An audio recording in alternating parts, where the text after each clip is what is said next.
বাংলাদেশে কিছুটা অস্বাভাবিক অবস্থা বিরাজ করছিল। তারই ধারাবাহিকতায় গত পরশুদিন অর্থাৎ বৃহস্পতিবারে উপদেষ্টা পরিষদের একটা বৈঠক হয়। সেই বৈঠক থেকে প্রধান উপদেষ্টা তিনি একটা মেসেজ জাতিকে দিতে চেয়েছিলেন, তিনি সেটা দেননি। কিন্তু এই কথাটা খুব দ্রুত সমাজের সব দিকে ছড়িয়ে পড়ে, যার কারণে সমাজে একটা অনিশ্চয়তা, আশঙ্কা, আতঙ্ক দেখা দেয়। আমরা সেই দিনই বিষয়গুলোকে হিসাবে নিয়েছি, নোটিশে নিয়েছি। একই সময়ে একজন রাজনৈতিক নেতা তার জনপ্রতিনিধিত্বের একটা দাবি নিয়ে তিনি একটা অবস্থান নিয়েছিলেন। আবার আরেকটা গুরুত্বপূর্ণ জায়গায় আরেকটা দাবিতে আরেক দল অবস্থান নিয়েছিলেন। এই সব কিছু প্রধান উপদেষ্টার জন্য কিছুটা কষ্টের, কিছুটা বিরক্তির ছিল, যার কারণে তিনি তার দায়িত্বের ব্যাপারে পুনর্বিবেচনা করবেন এরকম একটা তিনি প্রকাশ করেছিলেন। কিন্তু কার্যত এটা অফিসের সামনে আসবে। এ বিষয়ে আপনারাও আমাদের মতোই বিচলিত ছিলেন, আমরা এটা বিশ্বাস করি।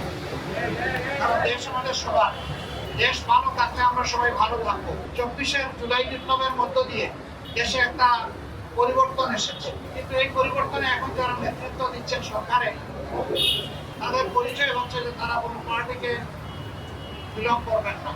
এটা হওয়া উচিত। এখানেও কিছু ব্যতিক্রম ঘটেছে, এটাও মাঝে মধ্যে সমাজকে উদ্বিগ্ন করেছে। আবার স্বাভাবিকভাবেই এই পরিবর্তন বা বিপ্লবের অবশ্যম্ভাবী দাবি ছিল অর্থবহ কিছু সংস্কার করা লাগবে এবং যারা অপরাধী তাদের বিচার হতে হবে। এই সংস্কার এবং বিচারের মধ্য দিয়ে একটা অর্থবহ নির্বাচন হবে, যে নির্বাচনে সমতল মাঠ থাকবে, তাদেরকে কোনো ধরনের ষড়যন্ত্রের মুখোমুখি হতে হবে না।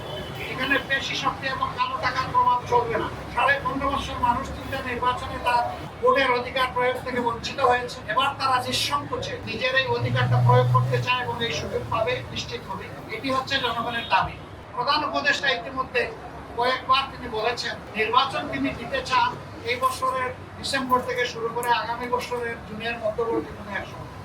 কিন্তু তিনি সুনির্দিষ্ট কোনো রোডম্যাপ দেন, কোনো মাস সপ্তাহ তিনি ঘোষণা করেন। এটাকে কেন্দ্র করে বিভিন্ন ধরনের দাবি নির্বাচনের রোডম্যাপের ব্যাপারে আছে। আমাদেরও কিছু রিকমেন্ডেশন ছিল, আমরা তার প্রতি সম্মান রেখেই বলেছিলাম দায়িত্ব আমরা সবাই মিলে তাকে দিয়েছি, তিনি চেয়ে নেন। দলের পক্ষ থেকে নির্বাচিত কোন দায়িত্বশীল নেতা নন, একটা গুরুবান তিনি গ্রহণ করেছেন।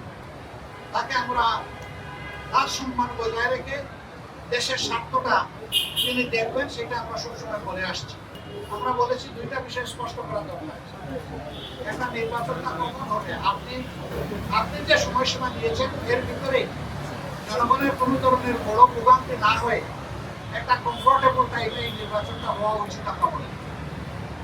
আর 2 নম্বর আমরা বলেছি এই নির্বাচনের আগে অবশ্যই সংস্কার এবং দৃশ্যমান বিচারের কিছু প্রক্রিয়া জনগণের সামনে আসতে হবে। সংস্কার শেষ না করে যদি কোনো নির্বাচন হয়, এই নির্বাচনে জনগণ তাদের প্রত্যাশা পূরণ করতে পারবে। আবার সব সংস্কার এই সরকারের পক্ষে করা সম্ভব হবে। মাত্র 5টা সুনির্দিষ্ট বিষয়ে তারা হাত দিয়েছে। এতটুকু নিষ্পত্তি হওয়া উচিত সন্তোষজনক হবে। দাবি দেওয়ার মধ্যেও কিছু ভিন্নতা আছে, এটা থাকবে। দল যেহেতু আলাদা, ওদেরও ভিন্নতা থাকবে, এটাই স্বাভাবিক। গণতন্ত্রের সৌন্দর্য হচ্ছে আমার মতটি আমি প্রকাশ করব, আরেকজনের মতের প্রতি আমি শ্রদ্ধা দেব। আমি কারো মতটি তুচ্ছ জ্ঞান করবো না, উপহাস করবো না এবং কাউকে অপমানিত করবো। কিন্তু আনফর্চুনেটলি এই সীমা আমরা অনেকেই গর্তে করে চলতে পারি। গণতন্ত্রের স্লোগান হচ্ছে let us agree to disagree। আসলে আমরা এক হই যে আমাদের ভিন্ন মত প্রকাশ করার অবকাশ আছে, সুযোগ আছে।